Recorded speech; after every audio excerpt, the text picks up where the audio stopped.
राम राम जी। सभी भाई बहनों को राम राम। मैं हूं बाबा रामदास और आप देख रहे हैं स्लो जिंदगी और खरी खोटी। ये दो चैनल है हमारे, दोनों पे आप कंटेंट हमारा देख सकते हैं। पंजाब में आजकल एक बड़ा इंपॉर्टेंट इशू चल रहा है और बड़ा वायरल हुआ पड़ा है और बहुत प्रतिक्रियाएं आ रही हैं उस पे। एक महिला है, हरजीत कौर। उसको अमेरिका ने, ट्रंप साहब ने डिपोर्ट कर दिया है। महिला की उम्र होगी 70 75 72 साल। तो उस पर बड़ा बड़ा मतलब बहुत प्रतिक्रियाएं आ रही हैं। ओ, इतनी बूढ़ी औरत पे अत्याचार कर रही है, ये है वो है, सिखों पे अत्याचार हो रहा है पूरे दुनिया में, या वाह। और दुनिया भर का वितंडावाद इस पे मचाया हुआ है। अब सवाल यह है कि उस औरत को डिपोर्ट किया क्यों है? 72 साल की दादी है, जगत की दादी है, सारे जगत पे प्यार लुटाती है, ऐसे उसको प्रेजेंट किया जा रहा है। आज से 30 32 35 साल पहले 40 साल की उम्र में यहां से अमेरिका चली गई थी। वहां जाके इन्होंने 35 40 साल पहले, 35 साल 32 साल पहले शायद, वहां जाके राजनीतिक शरण, असाइलम मांग लिया। असाइलम क्यों मांगता है? पंजाब का आदमी, सिख को असाइलम मांगने का एक ही आधार है। देखो जी, मैं हूं खालिस्तानन और हमारे देश की सरकार बहुत जालिम है, हमारे ऊपर अत्याचार करती है, और जे हम पंजाब में रहे तो हमारी सरकार हमारे को मार देगी। हमारी सरकार बहुत जालिम है, सिखों पे अत्याचार हो रहा है, सिखों का जेनोसाइड हो रहा है। India is not safe, Punjab is not safe. अगर मैं पंजाब वापस गई तो हमारी सरकार हमें मार देगी। इस प्रकार भारत को बदनाम करके, भारत की मुखालफत करके, भारत का विरोध करके अमेरिका में या विदेशों में शरण मांगते हैं ये सो कॉल्ड खालिस्तानी। अच्छा, ये आज से 35 साल पहले नहीं, आज तक चल रहा है। आज भी जब ये लोग पहुंचते हैं America, Canada, Europe, Australia, New Zealand, तो वहां जाते ही क्या करते हैं कि सबसे पहले वहां पे जो कुछ खालिस्तानी जो प्रदर्शन वगैरह हो रहे होते हैं ना, उनमें शामिल हो जाते हैं। ऐसे मैं बहुत से लोगों को जानता हूं जो यहाँ पे जो है दाढ़ी मूछ कटा के रखते थे, मोने बन के रहते थे। वहां जाते ही उन्होंने लंबे लंबे दाढ़े कर लिए, खुले दाढ़े, पटके बांध के, चलो जी। और वहां के खालिस्तानियों के साथ शामिल हो गए, उनके साथ 2 4 वीडियो, 2 4 फोटोग्राफ खिंचा लिए कि देखो जी, हम तो खालिस्तानी हैं और हम इंडिया से भाग के आए हैं, जान बचा के आए हैं, और अगर तुमने हमको वापस भेजा तो हमको इंडियन गवर्नमेंट मार देगी। इंडिया में सिखों पर बहुत ज्यादा अत्याचार होते हैं। इस तरीके से भारत सरकार को और भारत को विदेश में ये लोग प्रस्तुत करते हैं और राजनीतिक शरण मांगते हैं। ये कहानी है। तो इन्होंने भी ऐसे ही शरण मांगी, पर इनकी कहानी में बहुत झोल थे।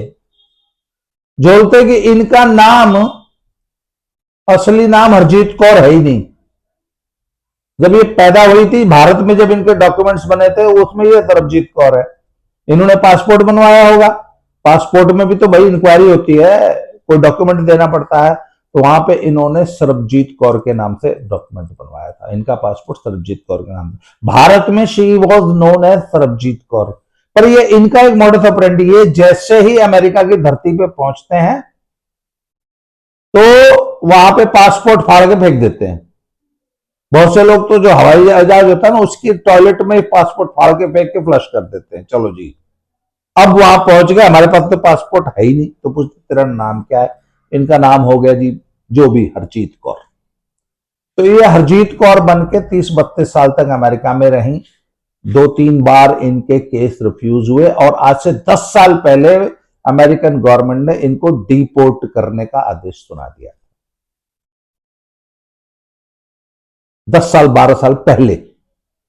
फिर ये उसमें भी वकीलें डालती रही, करती रही, कहने का मतलब ये टिकी रही वहां पे। फिर जब सारे ऑप्शंस फेल हो गए तो एक दिन ट्रंप गवर्नमेंट ने इनको पकड़ा और वापस जहाज चढ़ा दिया। तो अब ये यहां पे विक्टिम कार्ड प्ले कर रही है पूरी कम्युनिटी मिलके। हाय साडे ते तशद्दुस हो गया, हाय साडे नाल धक्का कर रही है अमेरिकन। अच्छा, अब अमेरिकन गवर्नमेंट धक्का कर रही है, अब भारत धक्का नहीं कर रहा है। हाय मैं इंडिया विच किथे रहूंगी, हाय हुण मेरा कौन है। मतलब ये इनके ऊपर सबसे बड़ा जुल्म कर दिया कि इनको वापस भारत पंजाब में भेज दिया, जबकि पंजाब में इस औरत का घर भी है, सब कुछ है। और तुम 30-40 साल अमेरिका रही, तुम अपने लिए इतनी व्यवस्था नहीं कर सकी कि भारत में आगे इज्जत से रह सको। क्योंकि भारत तो इनको काटने को दौड़ता है ना। भारत तो नरक, ये सभी हम बोलते हैं ये मुल्क था नरक है, वो था स्वर्ग ने। भारत को ये लोग नरक बताते हैं। ये जितने यहां से जाने वाले हैं इमिग्रेंट्स, इनसे कभी भी आप बात करके देखिए, मैं तो ये पिछले 40 साल से ये सब सुन रहा हूं, ये था मुल्क नरक किया, वो स्वर्ग है। क्या बात है। तो ट्रंप साहब ने इनको वापस इनके नरक में ढकेल दिया। अब ये अनदर विक्टिम कार्ड, हाय मैं कहां रहूंगी, और सारी दुनिया में इंटरव्यूज देती फिर रही है। जब पीछे आपको याद होगा, जब ट्रंप नया नया आया था तो इन्होंने हथकड़ियां बेड़ियां डाल के इनको, जो ये मैक्सिको की दीवार कूद के जो अमेरिका में इलीगली घुसे थे एलियंस, उसको ये जो है इन्होंने हथकड़ियां बेड़ियां डाल के जो है इनको डिपोर्ट किया था। उस वक्त मैंने एक बात कही थी, ओ भैया शुक्र मनाओ कि तुम्हारे बच्चों को ट्रंप ने बहुत बड़ी दया दिखाई है कि अपने खर्चे से, अपने एयरक्राफ्ट में, अपने मिलिट्री एयरक्राफ्ट में बिठा के कम से कम अमृतसर तो उतार दिया। हालांकि आम आदमी पार्टी और भगवंत मान की गवर्नमेंट ने तब भी बहुत हल्ला मचाया था, अमृतसर क्यों उतारा, पूरे इंडिया के थे तो अमृतसर। और शुक्र बनाओ यार तुम्हारे बच्चों को अमृतसर उतारा, अगर जामनगर उतारते तो फिर वहां से यहां तक तुमको लेके आना पड़ता। खैर, दूसरी बात, शुक्र मनाओ कि ट्रंप ने एक तो तुम्हारे बच्चे वापस भेज दिए तुम्हारे पास, शुक्र मनाओ वो जिंदा आ गए। डंकी लगा के जाते हैं ये। डंकी का रेट आज की तारीख में 40, 50, 60 लाख का है। पनामा को और पता नहीं कहां के जंगलों से गुजर के वहां पे इनके साथ कौन सा दुष्कर्म और कौन सा अत्याचार नहीं होता उन जंगलों में। उन जंगलों में जो ये माफिया है वो कैसे कैसे इनके साथ क्या क्या करता है, या इस वीडियो में बताया नहीं जा सकता। वहां पे लड़कियां भी होती हैं, इनकी औरतें भी होती हैं। ये अपनी लड़कियों को डंकी लगाने के लिए भेज देते हैं और उन लड़कियों के साथ वहां के वो, वहां लॉ एंड ऑर्डर नाम की तो चीज कुछ है, तो उन लड़कियों के साथ, उन बच्चियों के साथ वो माफिया क्या क्या करता है जंगलों में, और मार के फेंक देता है। जो लोग डंकी लगा के आए उनसे पूछिए, वहां ऐसे किनारे, उस जिस रास्ते से पगडंडियों से जंगलों में से ले जाते हैं, वहां बगल में पुरानी डेड बॉडीज और नरकंकाल पड़े होते हैं। फिर ये मैक्सिको पहुंचते हैं, वहां से दीवार कूद के अमेरिका में घुसते हैं। वहां पर ये इनको पकड़ लिया ट्रंप ने और हवाई जहाज में बैठा के अमृतसर भेज दिया। मैंने कहा शुक्र मनाओ अमृतसर भेज दिया। अच्छा, ट्रंप का तुम क्या उखाड़ लेते अगर ट्रंप तुमको उसी दीवार से कुदा देता वापस मैक्सिको में, फिर तुम वापस आते ना, फिर वापस डंकी लगा के वापस आना होता। वहां मैक्सिको गवर्नमेंट तुमको वहां बिरयानी खिलाने के लिए जो है वहां नहीं बैठी थी। जैसे गए थे ना वैसे ही वापस आते, और आते कि नहीं आते, और 100% मर जाते वहीं उन्हीं जंगलों में। क्योंकि जिस माफिया ने तुमको वहां पहुंचाया था उसने तो 40-50 लाख रुपए लिए थे। अब तो तुम भूखे नंगे थे वहां, कैसे आते उन जंगलों से वापस, कौन लेके आता तुमको। तो आपको तो ट्रंप को धन्यवाद देना चाहिए कि आपके बच्चों को सुरक्षित वापस अमृतसर आपके घर पहुंचा दिया,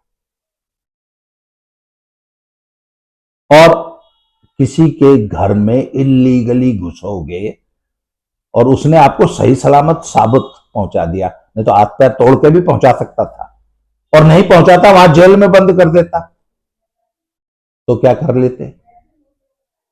इसलिए एहसान मनाओ कि आपके बच्चे जिंदा हैं।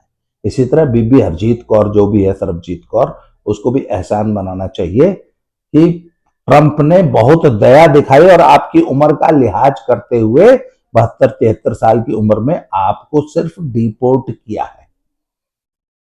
वो चाहता तो आपको वहां जेल में बंद, क्योंकि आपने जितना फ्रॉड हो सकता था वो सब अमेरिका में किया है। गलत नाम से आप घुसी, गलत दस्तावेज आपने दिए, दुनिया भर के झूठ, और अमेरिकन जुडिशरी में जो सबसे बड़ा पाप माना जाता है वो झूठ बोलना। आज भी अमेरिकन जुडिशरी में, अमेरिकन जुडिशियल सिस्टम में कोई झूठ नहीं बोलता। वहां झूठ का कारोबार, फरेब का कारोबार अगर किसी ने फैलाया है तो वह हम इंडियंस ने फैलाया है, या हम ये जो भी बाहरी देशों के एलियंस वहां जाते हैं उन्होंने फैलाया है। अदरवाइज अमेरिकन जुडिशरी में झूठ शब्द नहीं चलता, और आपने कोई झूठ ऐसा छोड़ा ही ना जो अमेरिकन जुडिशरी के साथ ना बोला हो। इसके बावजूद आपको बाइज्जत जो है उसने भारत में वापस भेज दिया। वो चाहता तो आपको सारी जिंदगी जेल में भी सड़ा सकता था। और इसको लेके जो ये पूरी पंजाबी कम्युनिटी, सिख कम्युनिटी जो विक्टिम प्ले कर रही है, एक तो ना इनको एक विक्टिम प्ले करने की इतनी गंदी आदत हो गई है। इनका काम क्या है, लड़ पड़े किसी से, अब लड़ पड़े तो पग उतर गई मान लीजिए, और साड़ी पग नु हाथ पाता। ओ भाई, अगर आपको अपनी पग की इतनी चिंता है तो आप क्यों लड़े, मत लड़िए। अगर आपको अपनी खुली दाढ़ी की इज्जत की इतनी परवाह है तो आप लड़ते क्यों हो, सुख शांति से रहिए, कोई आपकी पग पे हाथ नहीं डालेगा। आपको लड़ना भी है, सारे उल्टे सीधे काम भी करने हैं, और उस लड़ाई में जब जैसे ही पग जमीन पे गिर जाती है तो आप विक्टिम प्ले करना शुरू होता है, ओ साडी पग नु हाथ पाता। आप अपनी पग को खुद बेइज्जत करते हैं। इसी तरह ये हर चीज में, हर बात में विक्टिम प्ले करते हैं। हर बात में इनका साड़ी नस्ल कुशी हो रही है, साढ़े नाल धक्का हो रहा है, हर चीज में आपको ये लोग विक्टिम प्ले करते हुए दिखाई देंगे, और हर चीज में भारत सरकार को बदनाम करते हुए दिखाई देंगे। इनको हर बात में विक्टिम प्ले करना है, ये जो गंदी आदत है, और भारत को और भारत सरकार को बदनाम कर। मेरी आपत्ति सिर्फ इससे है कि आप सब काम कीजिए, आप विदेश में भारत को बदनाम करते हैं। अच्छा, दूसरी चीज, आज की तारीख में अब इन्होंने जो है भैये भगाने का एक बहुत बड़ा अभियान पंजाब में छेड़ रखा है पिछले 15-20 दिन। ये कहते हैं भैये भगाओ। अच्छा, ट्रंप ने तुमको भगा दिया तो फिर इतना रो क्यों रहे हो? तुम यहां से भैये भगा रहे हो, ट्रंप ने तुमको वहां से भगा दिया, बीबी हरजीत कौर को भगा दिया, तो फिर इतना क्यों रो रहे हो भाई? जिस लॉजिक से तुमने भैये भगाए, हालांकि तुमने गलत भगाए, वो अपने देश में थे, they were not aliens here. Bharat के हर नागरिक को भारत